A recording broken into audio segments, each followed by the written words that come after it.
Hello everyone, welcome to our TED presentation about Metaverse. Recently, Metaverse has entered the public view frequently. Facebook changed its name to Meta. Celebrities performed the Metaverse concerts. NFTs sold at sky-high prices. Metaverse has currently become a buzzword. But what exactly is the Metaverse? I will try to explain the reason why the Metaverse becomes so popular from a commercial perspective. Metaverse is not a new concept. It comes from the 1992 science fiction novel Snow Crash and has since been covered in fields such as Top Gun, The Matrix, and Runaway Gamer. The definition of the Metaverse is a persistent, shared 3D virtual space linked into the perceived virtual universe. It's a way for us to make our virtual lives more seamlessly integrated with our real ones.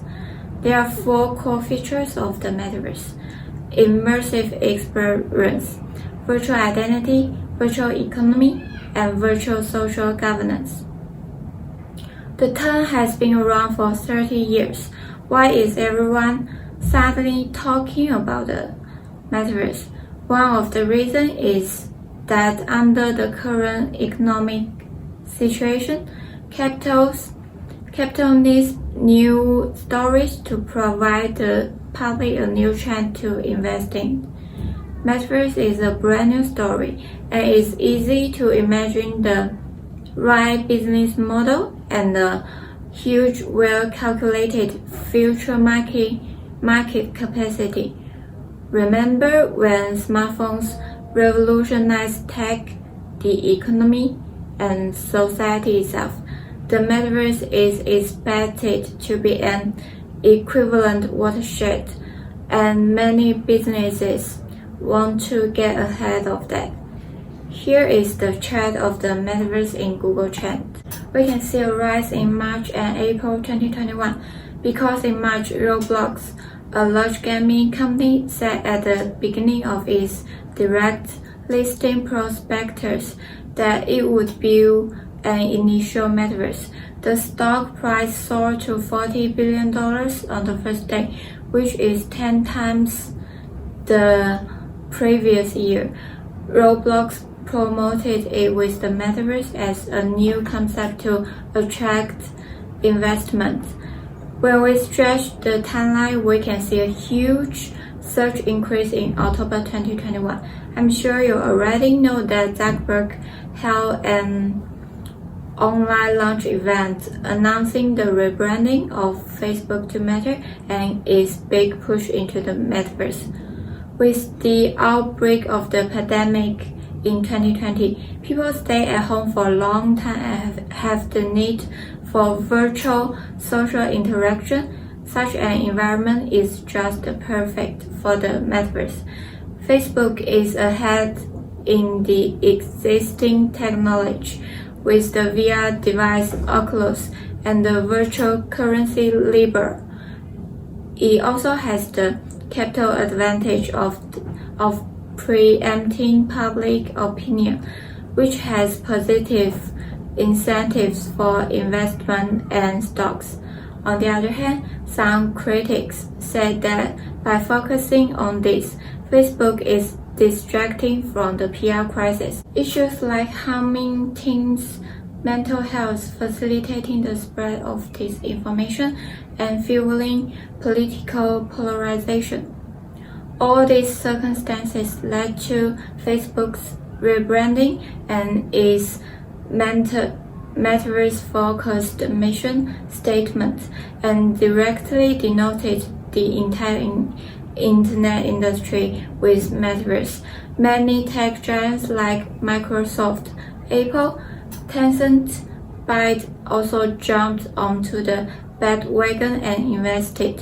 Driven by Roblox and Facebook, the Metaverse has gone from being a distant, unknown concept to becoming more ubiquitous, and the giants that have been quiet exploring before jumped out and flooded into the industry. Talents and resources will be rapidly integrated to promote the development and increase the valuation of the industry. There will be further capital influx, concept hype. Speculators come in droves so that a new windfall is born and the metaverse industry is reconstructed.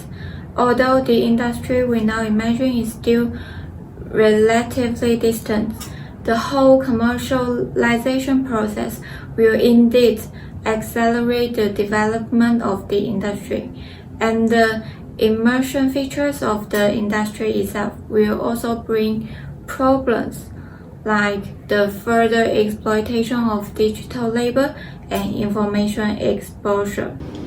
Metaverse, the distant utopia, the neverland, the digital afterlife we all crave for.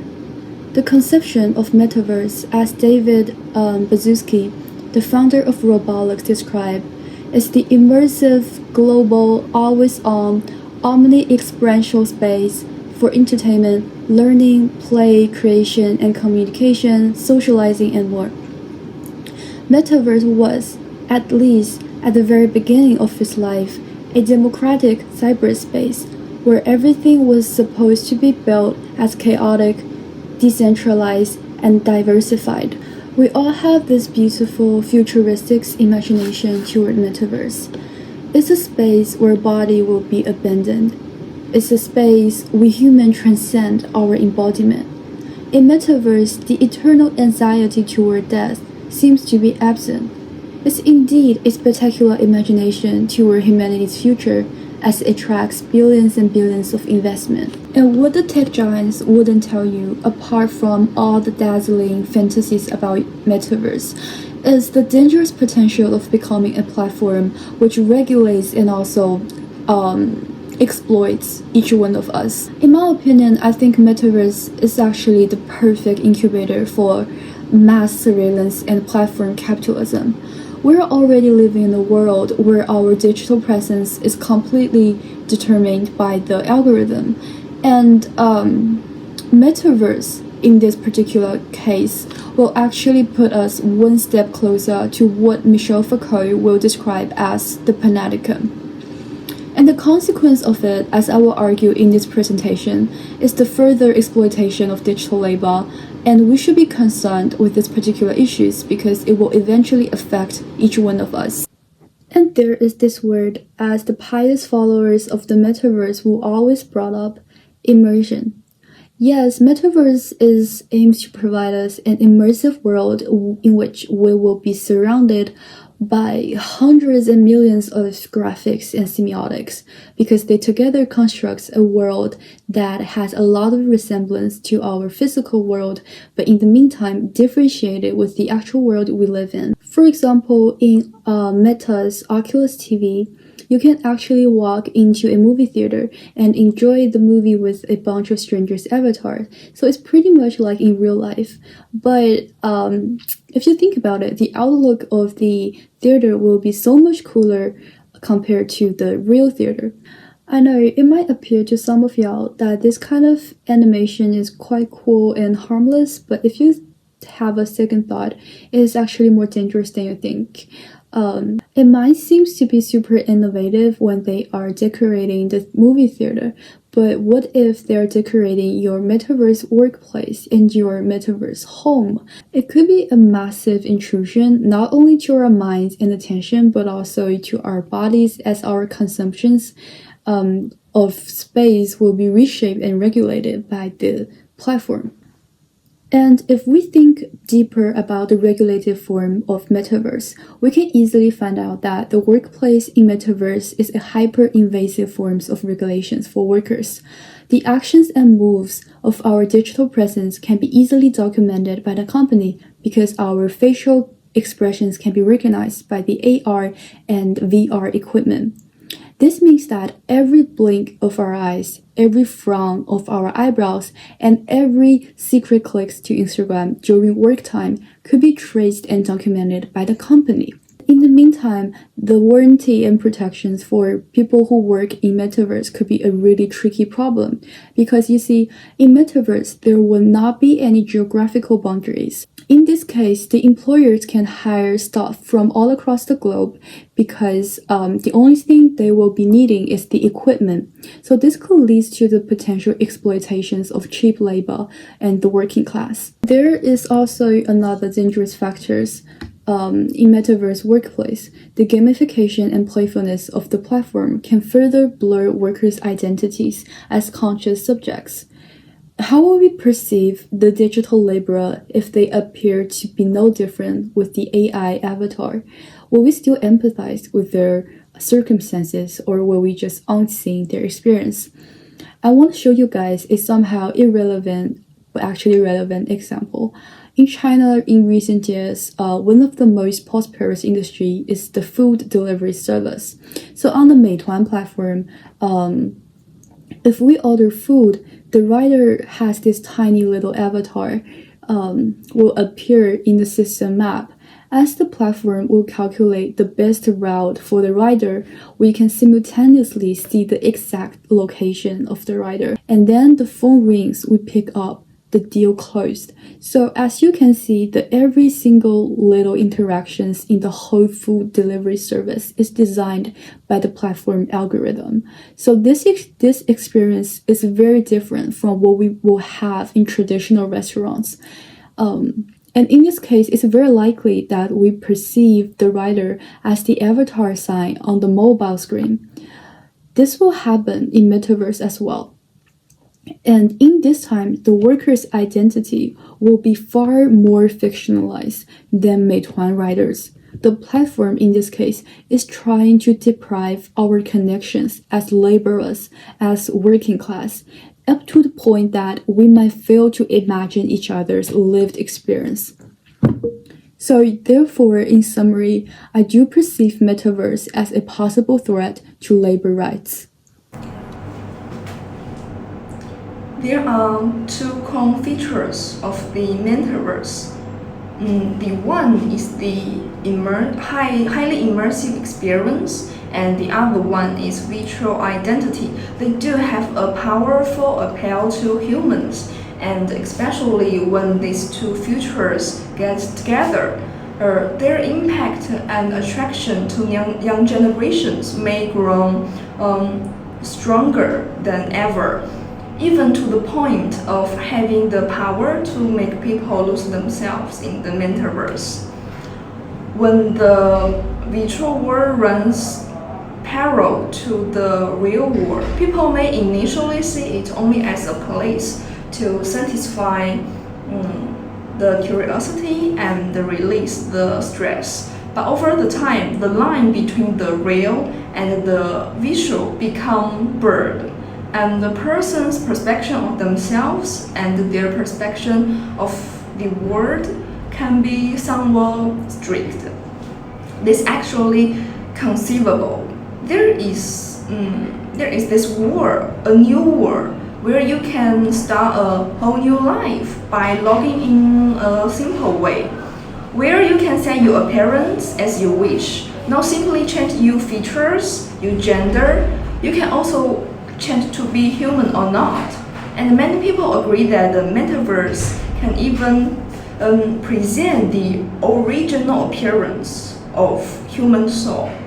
You choose to enter the highly immersive virtual world or game world, and you want with such a look that this is perfectly suited to your preferences. And this heightened sense of control can make one feel like they have been given complete freedom. The situation actually is extremely dangerous, and people can become blind once they mistake the Metaverse world for the perfect world, which they desired. We need to be clear that the essence of the Metaverse is still the internet platform based on massive amount of data and computing. When we enter the Metaverse as a visual identity, also known as the digital identity. We expose too much data in there than in real life. Because it's often difficult for a person to realize due to the visual packaging. Nowadays, when we use internet platforms, people can be more easily aware of their personal information being explored due to the low level of immersion. So they selective in how they present themselves on the platform. But in the metaverse, with visual scenarios, visual identities, high intensity immersion experience coupled with the illusion of total freedom, you would think it might be a safe environment in which you pretend to explore yourself, or even you trust self to the platform. This is a time when the depth and the breadth of personal data collected by the platform will be unprecedented. Just like the big data recommendations of shopping apps now, they will predict the products you need or have a desire to buy, and then recommend them to you based on your research history, and some will even open up the voice in the background to record the keywords you usually use in your communication with the other person. Everyone who realizes this for the first time develops a fear that they are being monitored at all times. But more people are actually unaware of this. We can imagine a metaverse in which we might be more exposed, more monitored, but we can more difficult to wear this.